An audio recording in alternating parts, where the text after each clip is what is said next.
నమస్కారం. నేను మాట్లాడుతున్నది G Rambabu Yadav, water works employees union Telangana registration number 2873 recognised union అధ్యక్షుడిగా ఈరోజు ప్రెస్లో మాట్లాడుతూ ఉన్నాను. వాటర్ వర్క్స్లో పనిచేస్తున్న ఉద్యోగ మిత్రులకి, ఈ వార్త వివిధ రూపాల్లో వింటున్న శ్రేయోభిలాషులకి, మిత్రులందరికీ కూడా నమస్కారం. వాటర్ వర్క్స్లో సంవత్సరాల తరబడి పనిచేస్తున్న కార్మికులకి ఇటీవల కాలంలో యాజమాన్యం తీవ్ర అన్యాయం చేసే ప్రయత్నం చేస్తూ ఉంది. అనేక సంవత్సరాలుగా ఐడి యాక్ట్ వాటర్ వర్క్స్లో ఇంప్లిమెంటేషన్ అవుతూ ఉంది. అదనంగా పనిచేసిన వాళ్ళకి ఓటీ సౌకర్యాన్ని కల్పించారు. కానీ ఇటీవల కాలంలో కాంగ్రెస్ గవర్నమెంట్ అధికారంలోకి వచ్చిన తర్వాత కార్మిక ఉద్యోగులకు అన్ని నష్టాలే, తీవ్రమైన నష్టాలు. ఇప్పటివరకు పిఆర్సీ ఇవ్వలేదు, ఇప్పటివరకు డిఐ ఇవ్వలేదు. కానీ మూలిగే నక్కపై తాటికాయ రాలినట్టు ఇలా జీతాలు కూడా సకాలంలో అందని పరిస్థితి ఏర్పడ్డది. వాటర్ వర్క్స్లో బోర్డు ప్రారంభమైనప్పటి నుంచి కూడా జీతం నెల చివరి రోజున వచ్చేది. ఇప్పుడు దాన్ని నెల ఫస్ట్ వీక్లో ఇచ్చే ప్రయత్నం చేస్తున్నారు. 1వ తారీఖు ఇస్తున్నారు. క్రమంగా ఇది ఎడిపోద్దో కూడా తెలవని భయం కార్మిక ఉద్యోగుల్లో ఉంది. అదే రకంగా ఇంతకుముందు ఓటీలు వచ్చాయి. 6,700కు పైన ఉండాల్సిన పర్మనెంట్ ఉద్యోగులు 3,000 పైచిలకే ఉన్నారు ఇప్పుడు. అందుకని ఈ అదనపు పని చేయడం ద్వారా ఓటీ వస్తూ ఉండేది. ఇప్పుడు యాజమాన్యం ఆ ఓటీని ఎగ్గొట్టడానికి దారులు ఎత్తుకుతూ ఉంది. ఈ విషయాన్ని మేము తీవ్రంగా ఖండిస్తున్నాం. యాజమాన్యం ఇప్పటికైనా ఆలోచించి కార్మిక ఉద్యోగులపైన పనిభారం తగ్గేటట్టు చూడాలి, అదనంగా ఉద్యోగులను పెట్టాలి, పర్మనెంట్ ఉద్యోగుల సంఖ్య పెంచాలి. అవసరమైన కాడ ఓటీ చేస్తున్న వాళ్ళందరినీ సతాయించకుండా, డొంక తిరుగుడు దారులు ఎత్తకుండా అందరికి కూడా ఓటీ ఇవ్వాలి అని చెప్పేసి ఇవాళ మేము డిమాండ్ చేస్తూ ఉన్నాం. ప్రత్యేకంగా ఇవాళ కొంతమంది జిఎంలు, ఇక్కడ పేర్లు చెప్పదలుచుకోలేదు, వారి కార్యక్రమాలన్నీ ఎక్కడ బయటపడతాయో, ఎక్కడ ఎంక్వైరీలు వస్తాయో అనే పేరుతోటి ఇలా ఎండి గారి, ఈడీ గారి మెప్పు కోసం ఓటీలను బంద్ చేసి మేము ఏదో బోర్డుకు డబ్బులు మిగిలిచ్చినామని చెప్పుకోవడం కోసం కొన్ని ప్రయత్నాలు జిఎంలు చేస్తున్నారు. వారందరికీ కూడా నేను మొదటిసారి కాబట్టి విజ్ఞప్తి చేస్తూ ఉన్నాను. మీరు మీ తప్పులు దాచిపెట్టుకోవటానికి ఇలా మీరు దయచేసి కార్మికులకు అన్యాయం చేయబాకండి. కార్మికులకు వచ్చే ఓటీలు తప్పకుండా ఇవ్వాలి. అదే రకంగా కాంపెన్సేషన్ హాలిడేస్కి ఇచ్చే అంశం ఏదైతే ఉందో అది కూడా తప్పకుండా ఇచ్చేటట్టుగా ప్రయత్నం చేయాలి. మేము ఇంతకుముందే ఈ ప్రమాదాన్ని గుర్తించి మే 2025లోనే వాటర్ బోర్డులో ఓటీలు బంద్ చేయడానికి, ఇతర సౌకర్యాలు కట్ చేయడానికి యాజమాన్యం ప్రయత్నం చేస్తూ ఉంది అని చెప్పేసి వీడియోలోనూ పత్రికల రూపాల్లో కూడా తెలియజేశాం.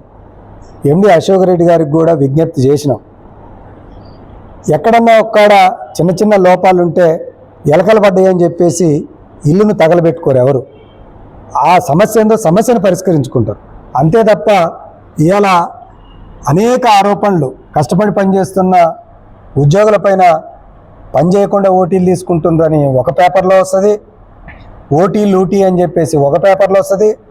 స్వయాన అధికారులే కార్మికుల్ని, ఉద్యోగుల్ని ఒక రకంగా చెప్పాలనంటే వాళ్ళని అవమానపరిచే పద్ధతుల్లో ఇవాళ సంభాషణ చేస్తున్నారు. ఇది చాలా తప్పు. ఈ విషయాలు మేము గతంలో చెబితే కాంగ్రెస్కి అనుబంధంగా ఉన్న ఐఎన్టీయూసీ ఏదైతే ఉన్నదో దాని నాయకుడు మొగిల్ రాజిరెడ్డి గారు ఎవరైతే ఉన్నారో అయాల పేపర్లో స్టేట్మెంట్ ఇచ్చారు. ఓటీ బంద్ కావట్లేదు. బీఆర్టీయూ రాష్ట్ర అధ్యక్షుడైన water works union president Rambabu కావాలని ప్రభుత్వాన్ని బదనాం చేయడానికి ఆ రకంగా ఓటీ డబ్బులు రావట్లేదని ప్రచారం చేస్తుండు అని చెప్పేసి మాట్లాడిన. అంతేకాదు, తప్పుడు మాట్లాడితే కేసులు పెడతామన్నారు, ఆటలు తీస్తామన్నారు. మరి ఈ ప్రగల్భాలు పలికిన నాయకత్వం ఈరోజు ఎందుకు పోయి ఓటీలు ఇవ్వండి అని చెప్పేసి నిన్న ఇవాళ అదే ఎండి గారికి ఉత్తరం ఇచ్చారు. అంటే ఆనాడు మేము ఓటీలు బంద్ అవుతున్నాయి, ఓటీలు ఇవ్వండి అని మేము అడిగితే ఏది పడితే అది నోటికొచ్చినట్టు మాట్లాడిన నాయకత్వం ఈరోజు ఎందుకు ఓటీ లెటర్ ఇవ్వాల్సి వచ్చింది అంటే దీన్ని బట్టి అర్థమయ్యేది వాటర్ వర్క్స్లో జరుగుతున్న పరిణామాలపైన, ఉద్యోగుల సమస్యలపైన మొగిలి రాజిరెడ్డి గారికి ఏ రకమైన అవగాహన లేదు అనేది స్పష్టమవుతుందని కార్మిక ఉద్యోగులకు నేను విజ్ఞప్తి చేస్తూ ఉన్నాను. అంతేకాకుండా ఈరోజు కలగూర గంప లెక్క ఇలా సతీష్ గారి యూనియను, కె రాజిరెడ్డి గారి యూనియను, మొగిలి రాజిరెడ్డి గారి యూనియను అన్నీ కలిపి ఇలా ఐక్యమై మేమంతా కాంగ్రెస్కి అనుబంధం అని చెప్పేసి ఇలా అంటగాగుతూ ఉన్నారు. వీళ్ళందరూ నిన్న ఎండి గారికి ఉత్తరం ఇచ్చినప్పుడు కార్మికులందరూ కూడా గ్రహించాలి. కేవలం ఓటీ ఉత్తరం ఇవ్వలేదు, ఓటీ ఉత్తరం ఒకటి రాశారు. అదే రకంగా కారుణ్య నియామకాలు, కాంపెన్సేషన్ అపాయింట్మెంట్ సంబంధించిన ఉత్తరం ఇంకొకటి ఇచ్చినారు. అంటే అర్థం ఏంటి? ఈ రెండు కూడా ఒకదాని మీద రాయొచ్చు, కానీ విడివిడిగా రాసినారు. ఎందుకనంటే కార్మికులకు చూపించేటప్పుడు మాత్రం ఆ ఉత్తరాన్ని ఓటీది కార్మికులకు చెప్పడం, అసలు వీళ్ళు అక్కడికి పోయింది ఎందుకంటే కారుణ్య నియామకాలని వేగవంతం చేయండి అని. కారుణ్య నియామకాలు మనం వేగవంతం చేయాల్సింది, దాన్ని ఎవరం కాదంటలే, కానీ దాని మీద అంత ప్రేమ ఎందుకు పుట్టిందంటే ఈ పోయిన టీములో ఇవాళ ఫోటోల్లో చూస్తే ఆనంద్ రెడ్డి గారు, కె రాజిరెడ్డి గారు, జహాంగీర్ గారు వీళ్ళు రోజు వీళ్ళ పని ఈ కారుణ్య నియామకాలు నింపడానికి చేసే ఆర్టీఏ బ్రోకర్లు చేసినట్టు చేసే పనే వీళ్ళది. అందుకని ఆ పైరవీలు జరగడంలే, ఆ పైరవీలని తొందర జరపడం కోసం డైరెక్ట్గా కారుణ్య నియామకాలు కావాలని వీళ్ళు పోతే మిగతా లీడర్లు రారు. ఎందుకంటే ఈ పైరవీలు వీళ్ళు మాత్రమే చేసుకొని ఆ డబ్బులు వీళ్ళు మాత్రమే తీసుకుంటారు, పంచి పెడతలేదేమో, అందుకని వాళ్ళు రారు. కాబట్టి అందరిని ఎంటబెట్టుకొని పోవాలంటే ఓటీ అనే ఓ బాకాన్ని ఎంటబెట్టుకొని ఆ ఓటీని దృష్టిలో పెట్టుకొని వీళ్ళు పోయినారు. ఇవాళ ఓటీని అడ్డం పెట్టుకొని ఇలా రాజకీయాలు చేయాలనే ప్రయత్నం చేస్తున్నది మేం కాదు. ఇవాళ మీకు అర్థమైంది ఓటీ నిజంగా రావట్లేదని. ఇలా ఎంతమంది బాధపడుతున్నారు, ఎంతమంది పోటీ చేసినప్పటికీ కూడా డబ్బులు రావట్లేదు. అసలు ఓటీలు వచ్చే కాడ వాళ్ళని ఉచితంగా పని చేయించుకోవాలని ప్రయత్నం చేస్తున్నారు. పర్మనెంట్ ఉద్యోగులు పనిచేసే కాడ అవుట్సోర్సింగ్ వాళ్ళతో పని తీసుకోవాలనే ప్రయత్నం చేస్తున్నారు. వీటన్నింటినీ మేము గతం నుంచి కూడా చెప్పుకుంటూ వస్తున్నాం.